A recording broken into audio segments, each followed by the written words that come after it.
se lève parfois 4 heures, parfois même 3 heures, c'est grave ici. Affaire où c'est grave.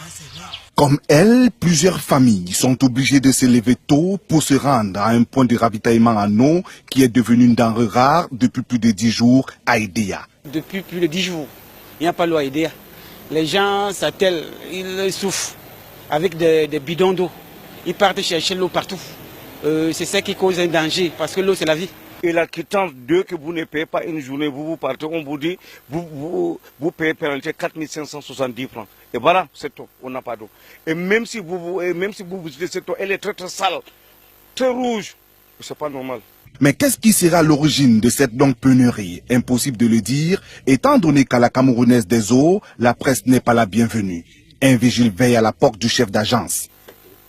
En réalité, il faut le dire avec beaucoup plus de précision que chaque fois que nous sommes rapprochés des dirigeants de la Camerounaise des eaux, aucune explication nous a été donnée pour savoir à quoi riment les coupures d'eau et pourquoi même déjà le phénomène des coupures d'eau. De sources bien introduites, nous apprenons que c'est la pompe qui ravitaille l'unique château d'eau à Edea qui sera l'origine de cette panne. La pompe en question, qui sera l'origine de la pénurie d'eau depuis plus de 10 jours, est noyée dans cette rivière de Sombas. Impossible de dire avec exactitude à quand le retour de l'eau potable dans la ville d'Edea. Depuis Edea plus précisément, David Pem pour Canada International.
Mesdames, Messieurs, chers compatriotes, you ready?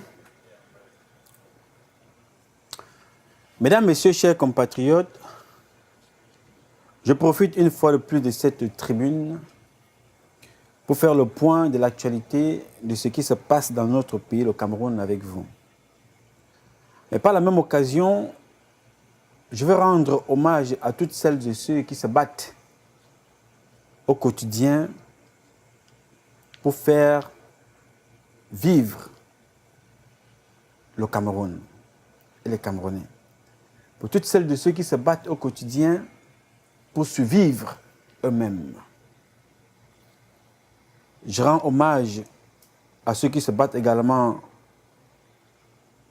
au quotidien pour nous protéger, protéger nos parents, protéger notre territoire, c'est-à-dire rendre hommage aux militaires qui se battent au Cameroun, rendre hommage aux familles de nos camarades militaires et de toutes les familles qui sont au Cameroun, qui sont victimes chaque jour de ce double terrorisme, qui est le terrorisme étatique de Paul Barthélemy Biapin Vondo et qui est le terrorisme de Boko Haram, qui constitue aussi une grande partie du gouvernement camerounais.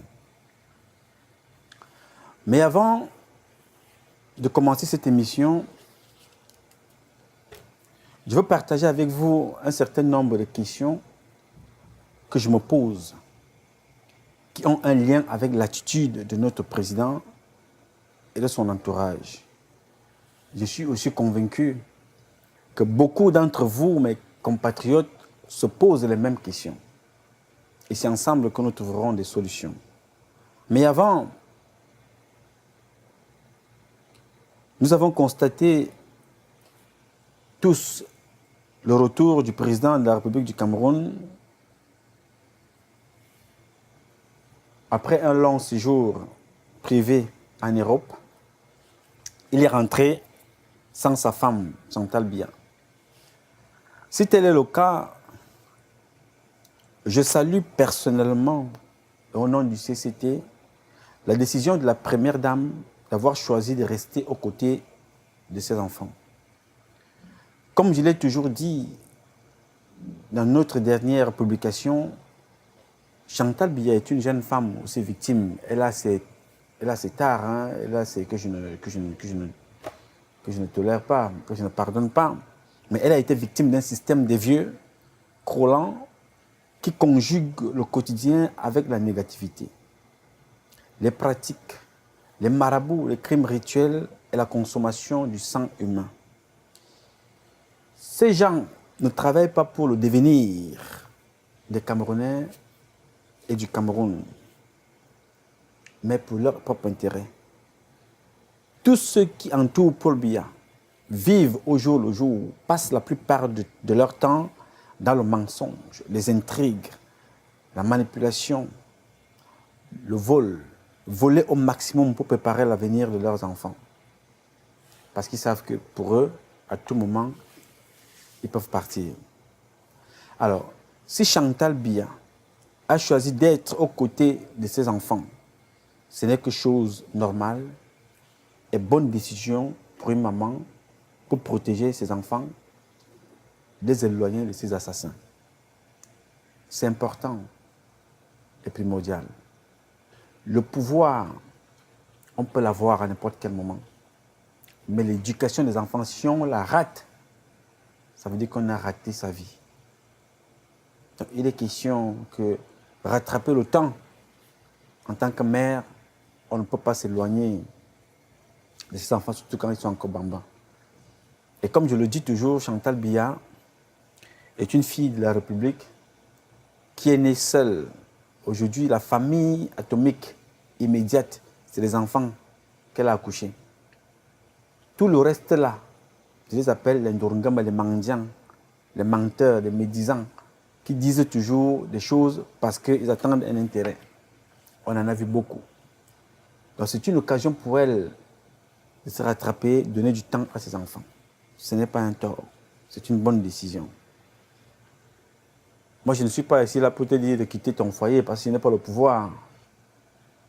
Mais si le cas arriverait, tu ne seras pas... Si ça arrive, tu ne seras pas la première. Il y a Cécilia Sarkozy, il y a la femme de Bongo qui sont parties parce que bon, elles ont décidé que... Elles ont évalué ce qui pouvait arriver. Ils ont décidé de choisir, rester à bon terme avec leur type. Mais, ce n'est pas ce que je dis ici.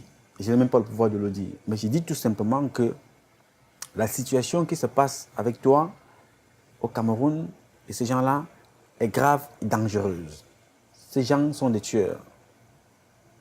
Même ton mari peut passer à tout moment.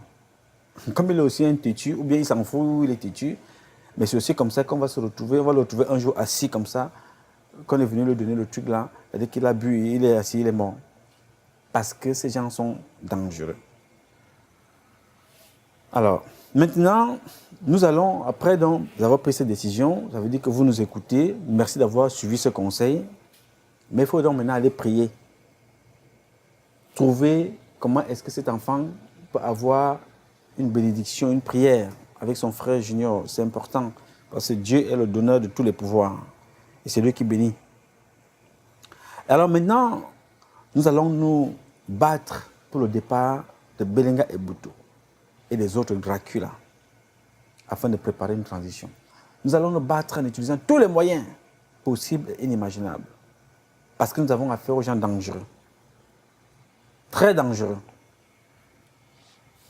Belenga et Boutou, chassé du palais, il ne va pas aller comme ça à bras ballants, il va chercher à faire un maximum de dégâts. Mais nous sommes préparés. Et ceux qui sont à ses côtés là-bas, ils peuvent aussi se préparer. Mais ce qui est sûr et certain, c'est que il tombera. Nul n'est éternel. Quand le matin arrive, la nuit arrive aussi. Quand la nuit arrive, le matin tombe aussi, arrive aussi, se réveille, il se lève. On ne peut pas tuer autant de gens et continuer à se promener croyant qu'on est éternel, on est invincible. Donc, nous continuons le combat. Alors, revenons au sujet du jour. Je l'ai dit à la précédente mission, émission, je vous ai raconté cette histoire que je vais encore vous raconter en partie. C'est une histoire tragique. Depuis que l'Afrique existe, ce phénomène existe aussi. Une seule histoire qui se répète chaque fois dans notre continent. La seule chose qu'elle change dans son rituel, c'est le pays. Elle change de pays.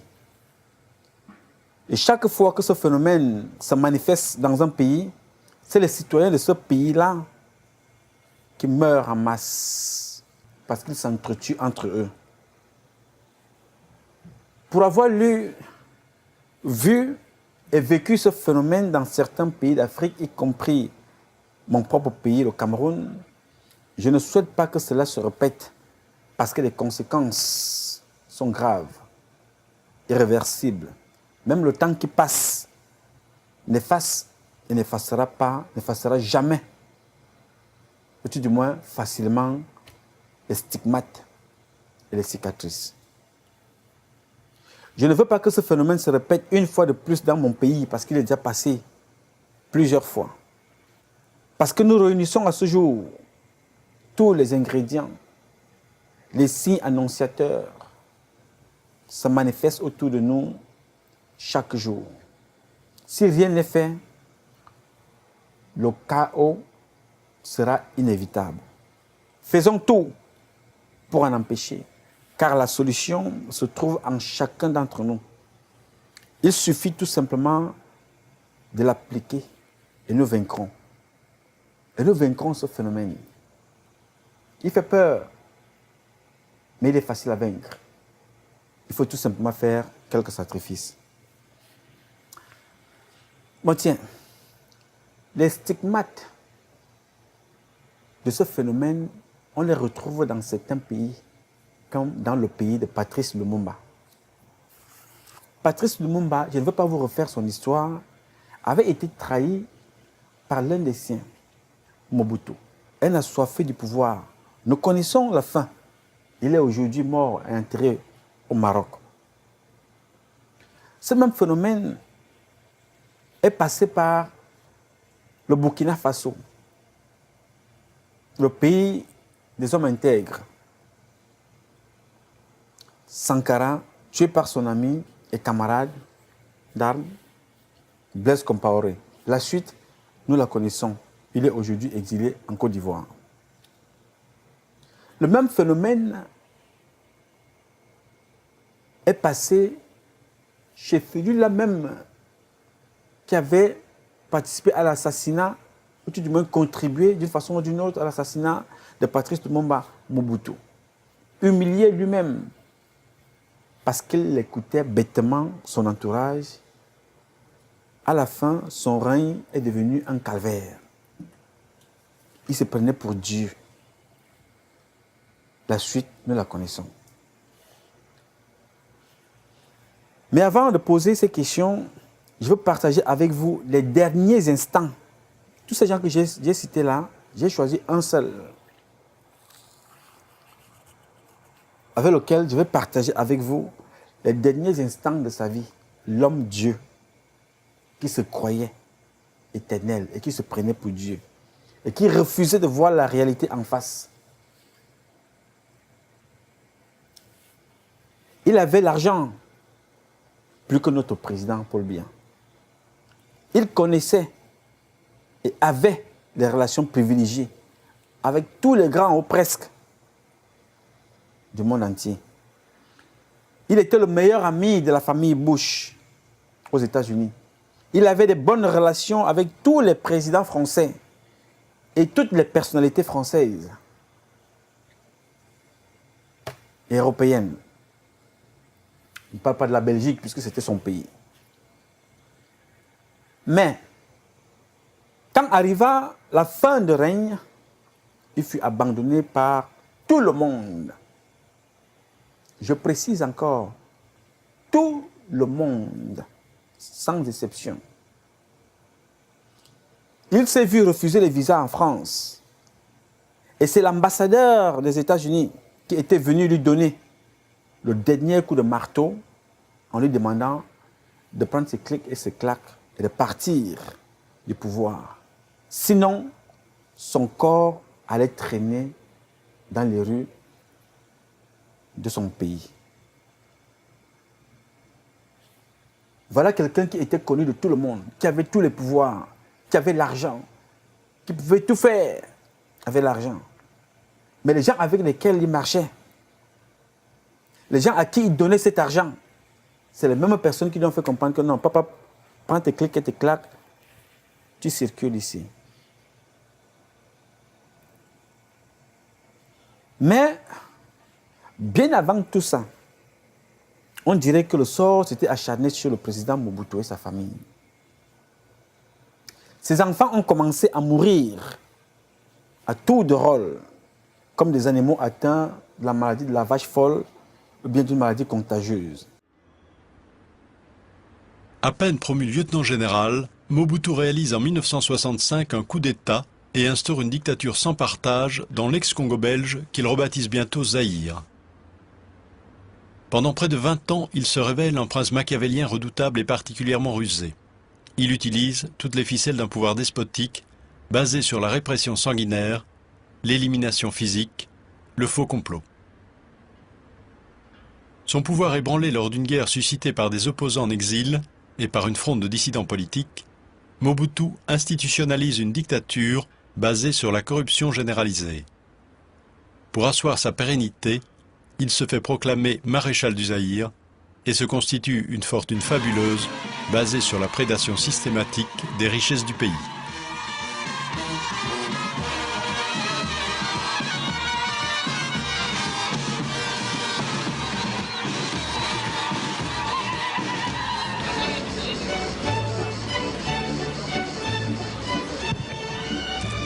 Mobutu ne compte plus ses milliards en dollars, ses villas en Afrique, ses châteaux en Europe, et organise dans sa luxueuse villa de la Côte d'Azur de fastueuses réceptions pour la Jet Society internationale.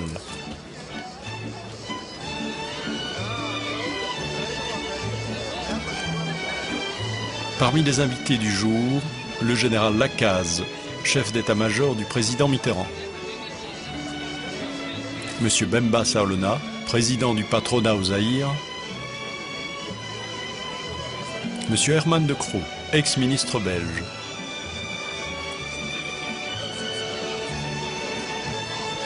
Monsieur Pierre de Vos, directeur de l'information à la radio-télévision belge. Monsieur Melvin Daimeli, député, président du Black Caucus au Congrès américain. La famille du président Mobutu. Monsieur Raymond Barre, ex-premier ministre français.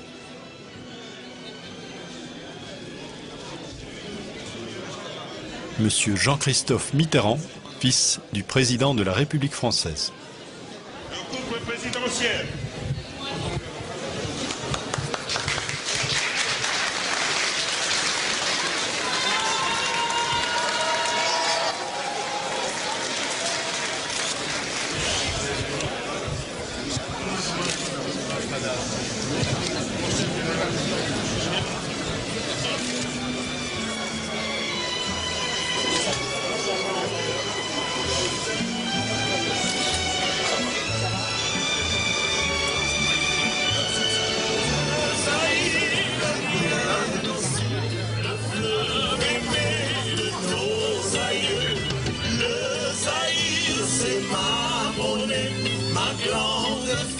C'est ma fierté, MPR c'est mon parti, unissant tous les Arivois.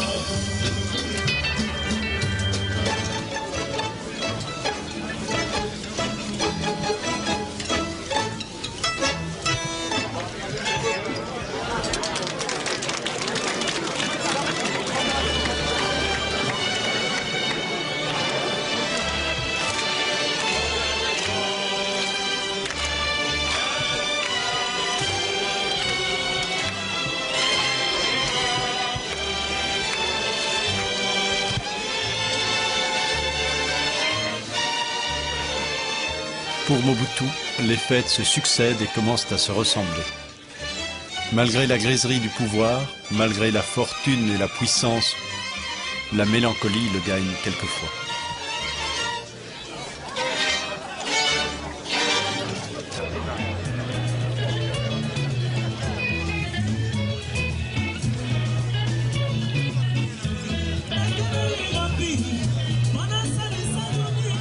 J'ai vu les fêtes familiales, justement, changer de nature. Au début, c'était des fêtes véritablement familiales. Un chef de l'État qui n'avait évidemment pas de problème d'argent, mais enfin qui restait tout à fait familial et raisonnable. Et puis j'ai vu, peu à peu, tout cela déraper. Passer alors à des réceptions, à des...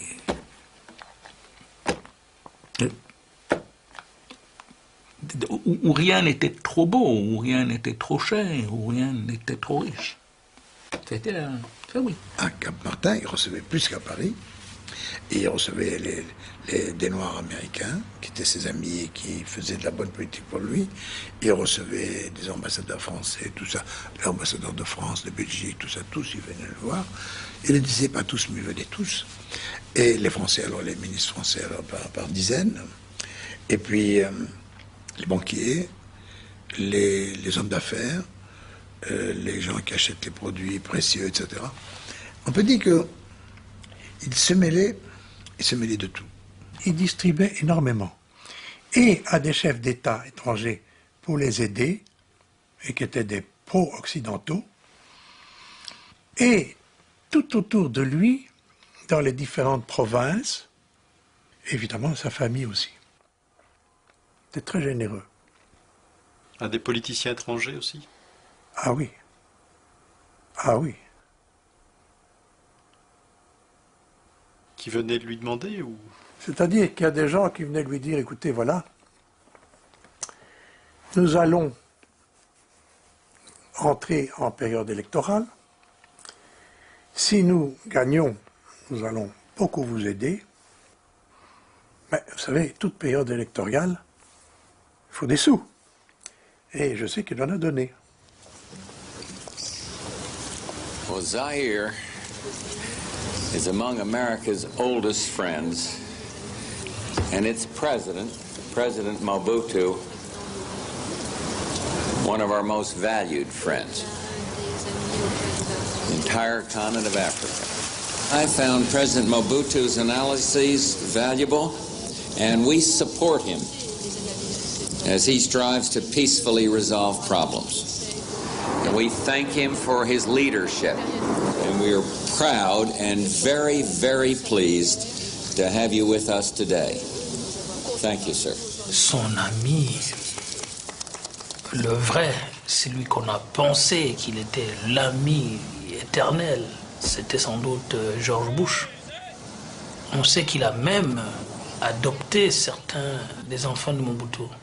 George Bush, ils se sont connus... À l'époque de la CIA. À l'époque de la CIA, on sait qu'ils se sont retrouvés vraiment en famille. Mobutu, sa femme, ses enfants. Et George Bush? George Bush, sa femme, ses enfants et même sa mère. Ils ont habité longtemps dans la maison familiale de Bush. Ils se sont revus? Ils se sont revus plusieurs fois. Ils se sont vus au total 24 fois. Alors, monsieur le Premier ministre... Mon cher ami... Ah, vous êtes dans une forme comme toujours éblouissante. Pas comment vous faites là, malgré le travail. Vous êtes toujours dans une forme extraordinaire. Je voudrais tout d'abord vous dire toute ma joie d'avoir à nouveau rencontré le président. Vous savez, l'estime dont le président jouit en France comme en Europe, et qui est très grande, le respect dont il est entouré dans nos pays. Vous savez l'amitié qu'on lui porte. Et puis alors, s'agissant de moi, vous savez que j'ai pour lui des sentiments très profonds et très respectueux, mais qui sont les sentiments de l'affection. Si bien qu'un entretien avec le président est toujours pour moi quelque chose d'extrêmement agréable et où j'apprends toujours beaucoup. Je suis un ami du Zaïre. J'ai eu l'occasion de le montrer. Et je suis un ami personnel du président fondateur. C'est peut-être mieux que vous le disiez vous-même, monsieur le président. Ah bon, dans ce cas-là, c'est fait. du président fondateur, que je connais très bien depuis longtemps. Alors vous me dites pourquoi? D'abord, je vous le dirai très franchement, par amitié pour le président fondateur, Mobutu Sese Seko, que j'ai vu à Paris il y a quelques semaines, et qui m'a invité à venir le voir. Et aussi parce que nous sommes des citoyens français, mais nous sommes des citoyens du monde. Beaucoup de problèmes actuels sont des problèmes mondiaux, et il faut connaître les problèmes mondiaux sur place. Dans toutes ses amitiés avec l'extérieur, il avait un esprit diplomatique. C'était un maître en diplomatie. Et il avait toujours 3 as. L'as de cœur, c'était la Belgique. Parce que finalement, à travers tout ça, la Belgique était au centre de sa diplomatie, et surtout, de nouveau, comme toujours dans le monde africain, ses relations personnelles avec le roi Baudouin. Il y avait alors l'as de trèfle. Alors l'as de trèfle, c'était les États-Unis. L'apport, l'argent, la puissance américaine, la guerre froide, et il l'avait toujours lié avec tous les gouvernements américains et avec les présidents, à travers d'ailleurs de liens mystérieux avec la CIA, avec le State Department, avec le Conseil de sécurité. Il avait des liens extrêmement étroits. Et puis alors, il y avait l'as de carreau qui était la France. Et puis il y avait la dernière carte, que j'appelle moi l'as de pique, et qui était tantôt les Israéliens, tantôt les pays arabes, tantôt les pays de l'Est, c'est-à-dire la Roumanie et la Yougoslavie, avec qui évidemment, il avait des liens étroits avec les différents chefs d'État. Donc, il avait, si vous voulez, dans son carré d'as, il jouait très habilement en tant que diplomate. Ça a été, si vous voulez, une de ses grandes forces, c'est ce génie diplomatique. Voilà, vous avez suivi, comme moi, un intervenant qui dit « La grande force de Mobutu était son génie diplomatique. » Son génie diplomatique. Un génie diplomatique qui avait toujours servi ses intérêts et non les intérêts de son peuple. Il avait le respect à l'international, il avait la gloire, il avait l'argent, il avait le pouvoir, il avait les femmes, y compris les femmes des autres. Son ministre de la Communication, ce n'est pas Noma, son ministre de la Communication le dit. Il a dragué sa femme à table. On ne sait même pas si finalement il n'a pas fini avec elle dans un lit. Voilà donc les gens comme ça qui sont là pour diriger un peuple, nous accompagner. Voilà comment ils se comportent. Et sa fin, nous la connaissons tous. Je vous invite à suivre la suite avec attention.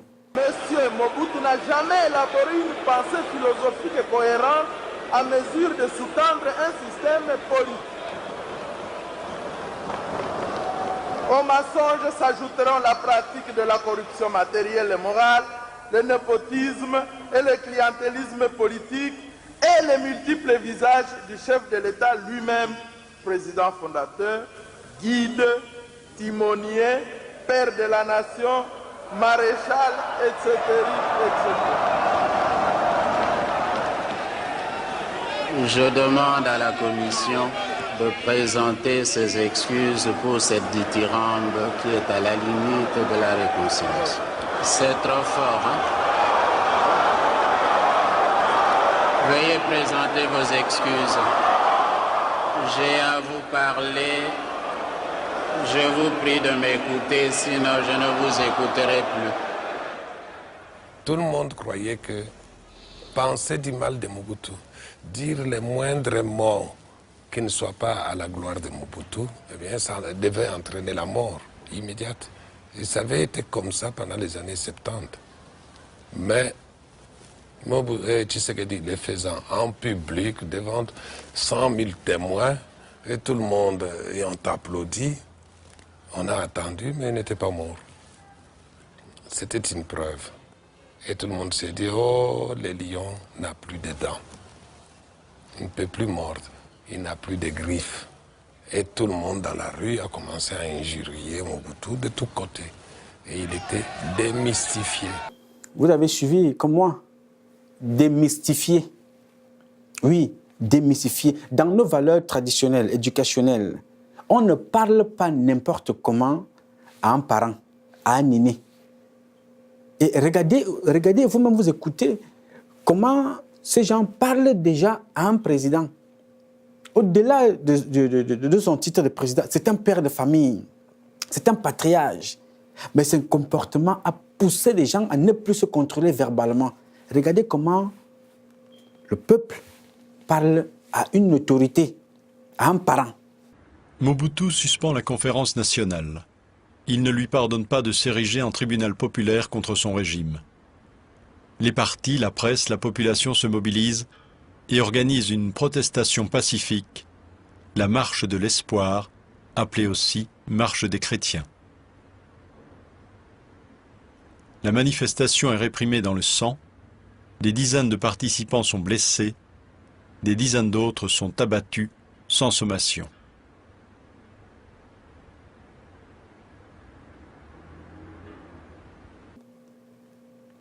Même quand bien même votre père est fautif, vous savez que votre père a fait une faute. Vous ne pouvez pas lui parler n'importe comment. Il y a des mots qu'on utilise pour faire comprendre, mais à ce degré-ci, il n'y a plus de frein. On ne freine plus. Il n'y a plus rien à faire. Mais cette obsession de vouloir s'éterniser au pouvoir en maltraitant son peuple nous dépouille de toute forme de politesse. Les insultes fusent et tous les noms d'oiseaux, comme vous venez de suivre là. Je vous invite à regarder la suite de la vidéo et chacun se fera une idée. C'est parce que je vais vous amener à la mort programmée de Paul Biya, passant par ce qui était là avant.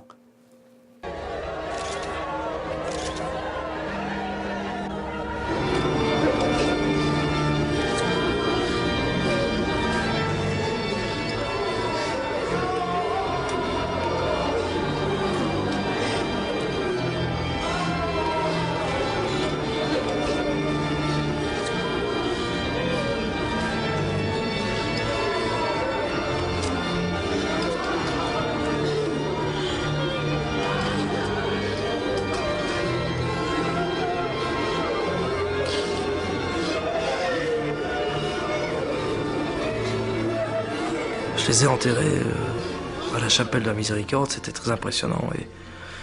Et Dieu sait si on a vécu des moments très très durs. Et une fois par an, je dirais chaque fois des drames dans la famille. Ça a été les enfants du président, mais il y a eu des proches.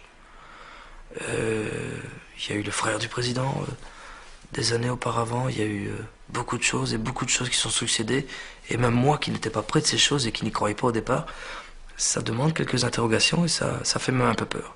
Les gens qui criaient à l'enterrement de mon beau-frère en disant arrêtez de user de cette magie noire et de cette sorcellerie, parce que vous savez que quand vous usez de ça, vous devez le payer en retour de notre côté, et vous devez payer de votre chair, donc c'est-à-dire de quelque chose qui vous est attaché.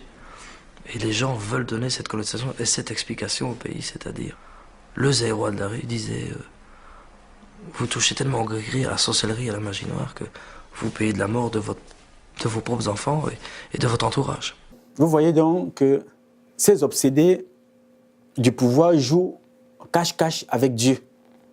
Ils prient en journée, le dimanche à l'église, et ils vont s'asseoir au premier banc. Ils sont assis au premier banc. Hein. Et là, dès la nuit tombée, ils rejoignent la religion du mal, aux actions obscurantistes, crimes rituels, assassinat des bébés, vente des organes et consommation des organes. Ils boivent le sang de leurs propres compatriotes. Il a souvent été dit que le pouvoir, c'est Dieu qui le donne. Oui, c'est Dieu qui donne. Mais pour ceux qui ont le pouvoir, c'est le diable qui inspire et guide leurs actions sataniques de certains présidents. Comment vous pouvez donc comprendre si c'est le pouvoir, si c'est Dieu qui donne le pouvoir? Je ne sais pas, parce que je ne suis pas dans ces secrets-là. Quand Dieu donne le pouvoir, il vous dit, quand vous l'avez maintenant, allez boire le sang pour pouvoir y demeurer. C'est-à-dire, Dieu vous donne le pouvoir en journée, en plein jour. On ne vous a pas élu la nuit. On vous a élu le jour où tout le monde vous a vu. Mais dès que vous avez dans ce costume de président, vous voulez gérer un pays, on vous a donné les manettes du pays, vous épousez donc les actions du diable. Il faut tuer vos compatriotes, il faut boire le sang, il faut voler des bébés dans les hôpitaux, il faut manger les organes, les seins découpés en brochettes. Et c'est là où vous incarnez le pouvoir. Je ne comprends pas. Et ça, c'est devenu une habitude pour nos présidents africains. Et c'est un dirigeant homme d'affaires comme les bougnes de Bocom. Regardons la suite et écoutons. La triste nouvelle de la disparition brutale du lieutenant Konga Mobutu en Belgique. Encore une fois, la mort a frappé à la porte de la famille présidentielle. Quelle épreuve que cette réalité mystérieuse qu'est la mort. Oui, la réalité de la mort demeure un mystère insondable. En moins de 2 ans, Mobutu perd successivement 2 de ses fils. Mais la mort de Konga Mobutu est aussi une aubaine politique. Soudain s'estompent les fureurs de la conférence nationale. Soudain réapparaît la fibre affective bantoue qui rappelle les alliances souterraines enracinées.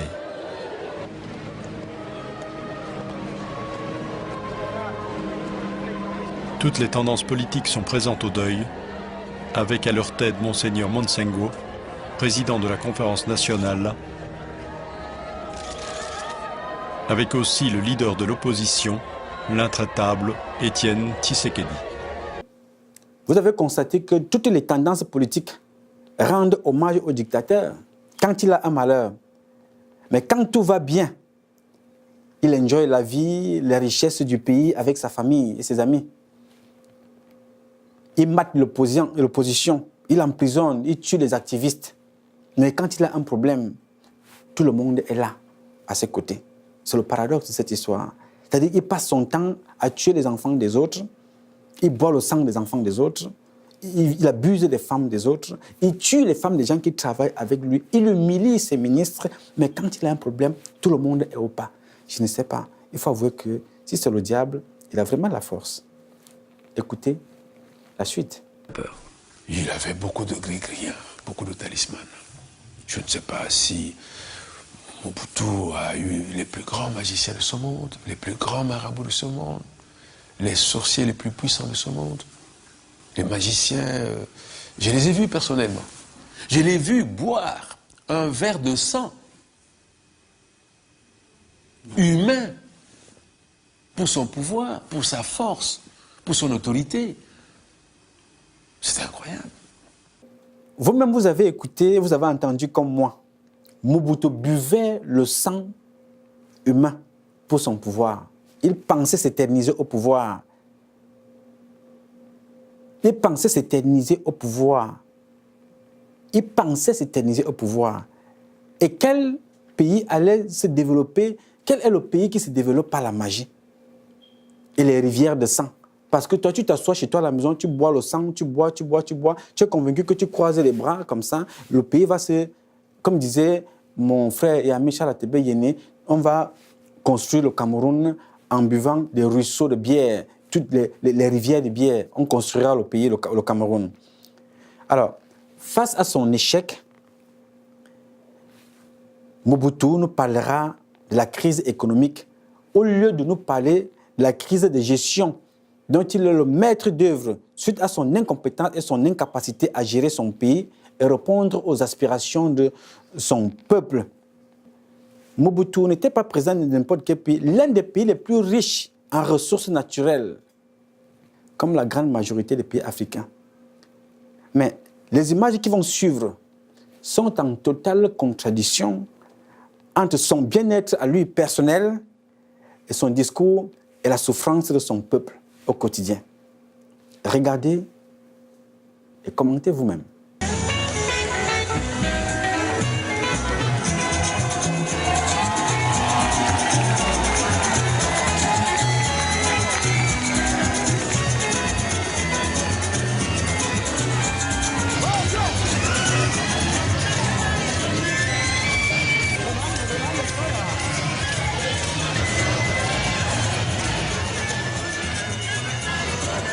Mes chers compatriotes, une crise politique et économique particulièrement sévère aura réservé à notre peuple une fin d'année morose. Cette situation, vous le savez, est due à la confusion politique, à l'insécurité et à l'intolérance qui ont ouvert la voie à toute forme de violence dans notre pays. Il a capitalisé la malédiction tout au long de son règne. C'est ça la tragédie nègre.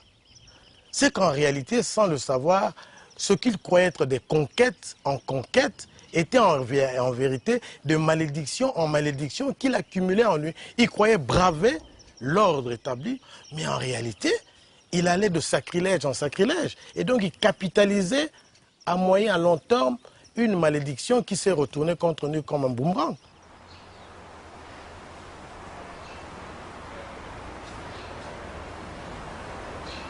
Atteint d'un cancer de la prostate, Mobutu est hospitalisé en Suisse pour y subir une opération. En convalescence dans sa villa de la Côte d'Azur, Mobutu se retrouve bien seul face à la vieillesse, à la maladie, à la rébellion. Voilà, comme vous venez de voir, il est en convalescence dans sa villa de la Côte d'Azur. Oui, il y a d'autres, lui il est à la Côte d'Azur, d'autres sont en Suisse, quand ils sont intercontinental, ou alors quand ils sont dans leur maison du lac.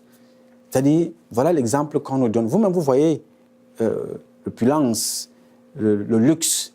C'est-à-dire, si vous allez regarder aujourd'hui un petit enfant congolais, il est dans le quartier en train de mourir pour une Ivaquine. Pourtant, dans ce pays-là, les richesses qui sont dans ce pays, comme dans notre pays, le Cameroun. Mais notre président n'est pas de s'asseoir intercontinental, et pas de s'asseoir en Suisse, ils mangent, ils boivent quand ils viennent. Et c'est ça la contradiction. Quand ils partent se soigner, et ils sont malades, ils vont à l'étranger se soigner. Mais quand ils viennent, vous les malades, vous vous levez avec les béquilles, d'autres avec les poussettes, sont en bordure de route pour aller accueillir un malade qui vous a abandonné, vous, dans des hôpitaux. Sans médicaments, sans traitement, il vous abandonne, il s'en va. Mais le jour où il arrive, vous venez l'applaudir. D'autres ont des pieds cassés, d'autres ont des factures impayées, d'autres ont des enfants qui sont en train de mourir, mais ils sont là avec des robes du RDPC. Paul Biya, toujours Shoga, Paul Biya éternel. Des vieilles personnes, des jeunes. Pourtant, beaucoup sont dans des hôpitaux, manque la Nivaquine. La chute, regardez. Mais voilà que les ennemis de notre peuple choisissent le moment où je suis terrassé par la maladie pour me poignarder dans le dos. Car ils savent ce que l'intégrité du territoire représente à mes yeux. C'était devenu pire qu'une poutre rongée par des termites. Si les termites sont dedans, au bout d'un certain temps, la poutre s'écroule d'elle-même. Il suffit d'un peu de vent, qu'une mouche vienne se poser dessus, et puis ça suffit, et ça tombe. Et c'est ce qui est arrivé. Et tout le pays a basculé. Et il basculait par pans entiers. Voilà, vous avez été, pour ceux qui sont attentifs, vous avez tous vu cette femme qui prie pour Mobutu. Pendant que Mobutu parle, elle est prie pour lui parce qu'il sort d'un, il est malade. Elle est prie pour lui, pour que Mobutu ne meure pas. Et cette femme, quand vous la regardez très bien, c'est une femme qui n'a même pas d'électricité à la maison, elle n'a pas de quoi manger. Elle prie pour lui, c'est pathétique. Lâché par tous ceux qui l'ont fabriqué, Mobutu s'accroche au pouvoir, mais pas pour longtemps. Souvenez-vous, à la Maison Blanche, il était le meilleur ami des Américains, des Français. Souvenez-vous, hein, à la Maison Blanche, que vous avez vu le président lui donner tous les honneurs. Il était escorté par les Marines, escorté, protégé. Et les enfants de Mobutu passaient des vacances. Et ça, c'est ce que les présidents africains n'ont pas toujours compris. C'est-à-dire les enfants de Mobutu passaient leurs vacances dans la famille de Bush aux États-Unis. Ces enfants. Mais le jour où l'Amérique a aussi décidé le contraire, vous allez voir la suite. Mais c'est l'Amérique qui envoie son ambassadeur dire à Mobutu que, mais, cher ami, si vous ne voulez pas voir votre cadavre traîner dans la rue, prenez vos bagages et foutez le camp. Regardez le contraste, hein? C'est-à-dire le président Bush, que vous voyez là, qui a reçu Mobutu, avait des hommages à la Maison Blanche. Il était, les Marines, on présente les honneurs, comme ça se fait partout. Il a cité le discours, l'un de nos meilleurs amis. Et c'est la même Amérique, quelque temps après, qui dit à son ambassadeur, allez dire à ce Tentamar de prendre ses Wistiti et de filer très rapidement. L'ambassadeur vous le dit. Hein? S'il veut sauver sa tête, il faut qu'il parte. Regardez et écoutez. Les Américains l'ont bien compris. Bill Richardson, l'envoyé spécial de Bill Clinton pour la région des Grands Lacs, est chargé de faire passer le message au maréchal Mobutu.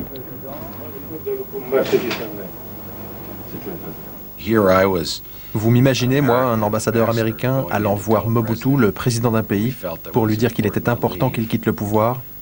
C'était difficile. Mais j'ai été ferme et clair.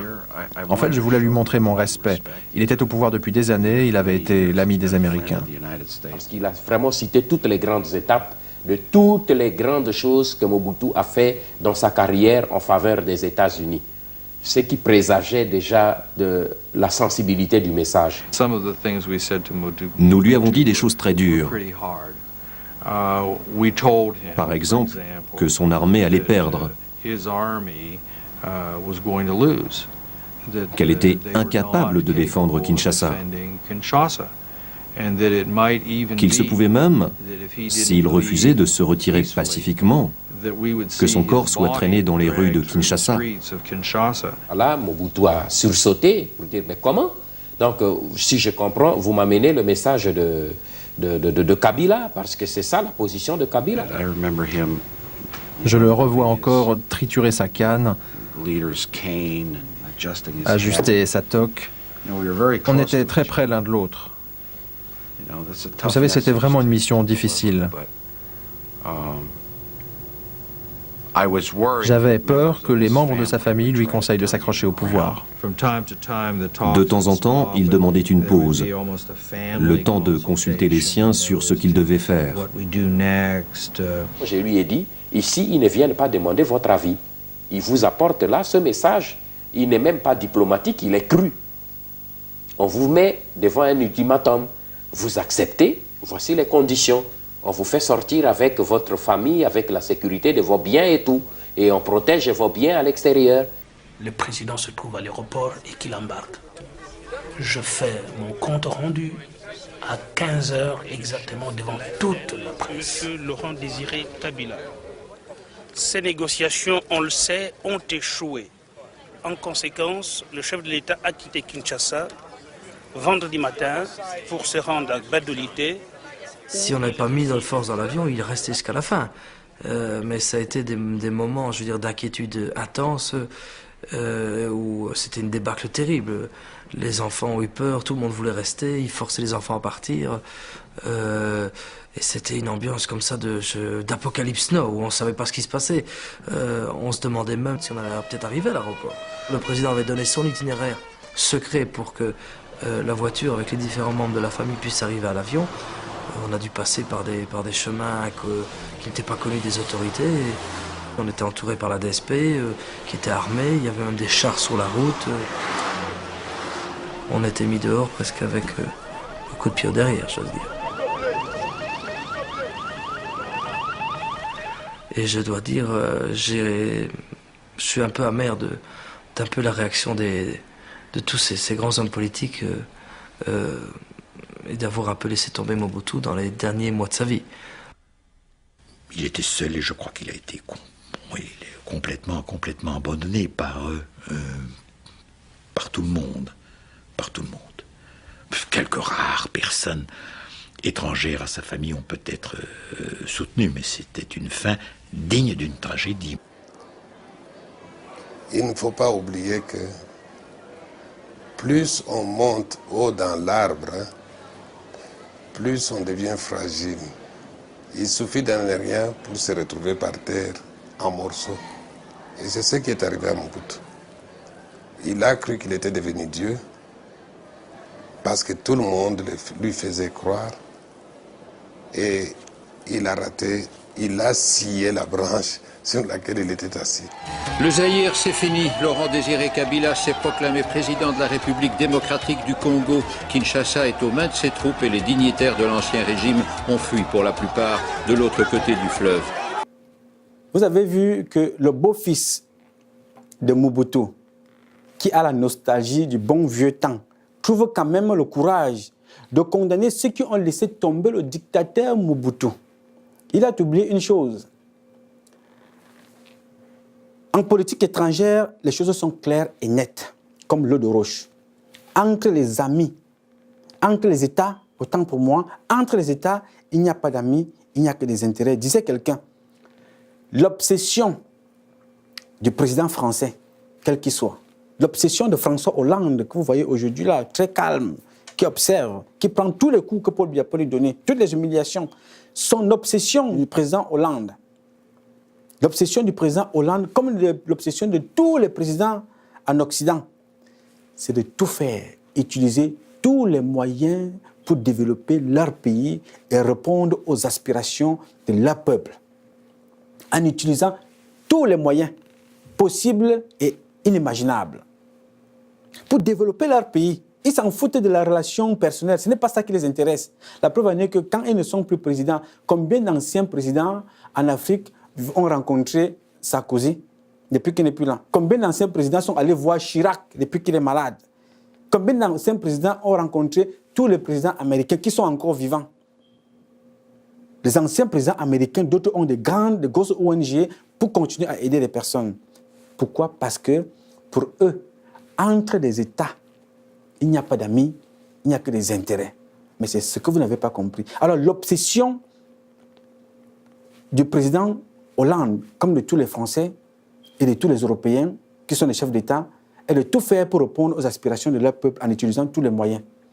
Mais l'obsession des présidents africains est de tout faire pour s'éterniser au pouvoir en abusant de leur peuple, en tuant leur peuple, en pillant leur propre pays, pour aller déposer tout ça dans des pays développés. Chez François Hollande, Paul Biya aujourd'hui, pour monter les journalistes et tous ceux qui sont autour de lui contre François Hollande.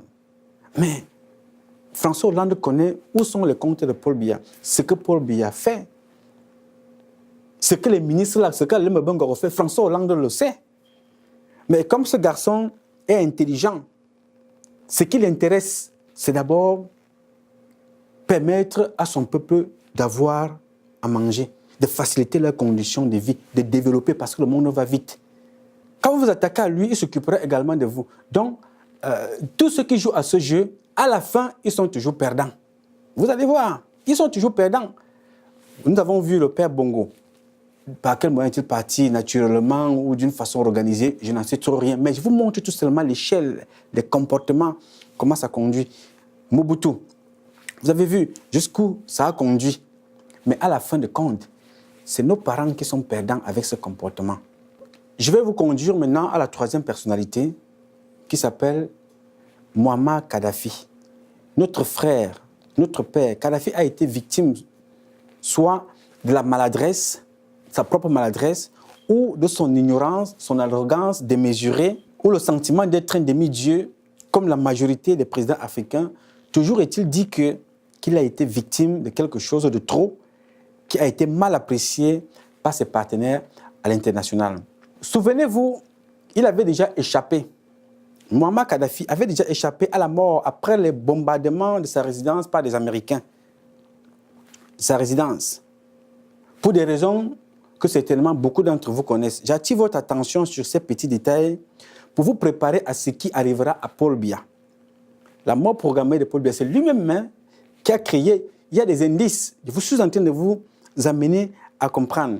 S'il ne change pas de cap et de stratégie, il finira comme les autres. Parce qu'il a déjà réuni tous les ingrédients qui feront de lui la prochaine personne dans la liste, qui partira comme ça, comme un malpropre. Parce qu'ils ont tout pour réussir. Vous devez être au pouvoir soutenu par vos peuples. Soutenu parce que vous avez développé des infrastructures, le développement dans votre pays. Le pays vous pleure. Ne partez pas parce que je suis convaincu que Le jour, ce que je ne souhaite pas, le jour il arrivera quelque chose à Paul Biya. Vous allez voir des gens entrer dans le Vouré. Ils plongent, ils deviennent des scaphandriers et commencent à nager pour sortir au Nigeria. Très peu de gens vont le pleurer. Et il y aura des fêtes dans des villages parce que Paul Biya est mort, ce qui n'est pas normal. Quand on perd quelqu'un de 83, 84 ans, nous devons normalement à la base perdre, nous pleurons parce qu'on a perdu une mémoire.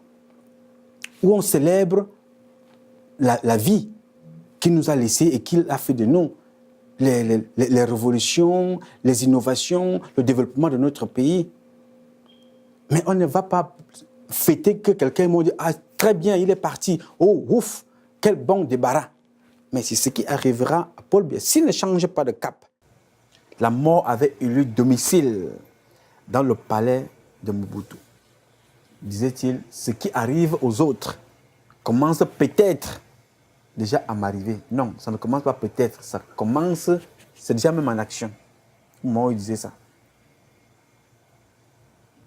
Parce que ça arrive toujours aux autres. On regarde, on pense que quand on est président, on est invincible. Quand on est président, rien ne peut nous arriver. Jusqu'au jour où on est frappé, en pleine minuit, vous dormez, on vous appelle, on vous dit que non, votre fils est tombé. En pleine minuit, on vous appelle, on vous dit non, votre fille a un problème. En pleine minuit, on fait comprendre que non, votre femme est décédée. Parce que vous vous croyez invincible et que les autres sont des marionnettes. Nous sommes d'abord des êtres humains. Et que chacun a son horloge biologique. On peut boire le sang, humain, on se lève le matin, on boit. Mais ce qu'on oublie, c'est que ce sang humain, la personne qu'on a tuée là, sa mort ne reste jamais impunie. Si elle reste impunie devant la justice des hommes, devant la justice de Dieu, la sentence est grave. Elle prend le temps. Mais quand elle arrive, elle est sans pardon. Donc, Mobutu a dit, ce qui arrive aux autres commence déjà, peut-être commence déjà à m'arriver. Mais ça faisait trop tard. Les faits étaient déjà là. C'est triste et c'est pathétique. Triste réalité. Et cette réalité doit toujours et toujours nous servir de leçon pour mieux gérer le quotidien. Toute vie, que ce soit une vie présidentielle, soit une vie ministérielle, soit une vie d'employé, soit une vie de manœuvre, soit une vie de femme au foyer ou de célibataire, il faut gérer avec beaucoup de discernement, la sérénité, être serein. La fin de règne surtout est dangereuse, très grave. Gérer le quotidien et surtout quand vous êtes au pouvoir, parce que rien n'est éternel.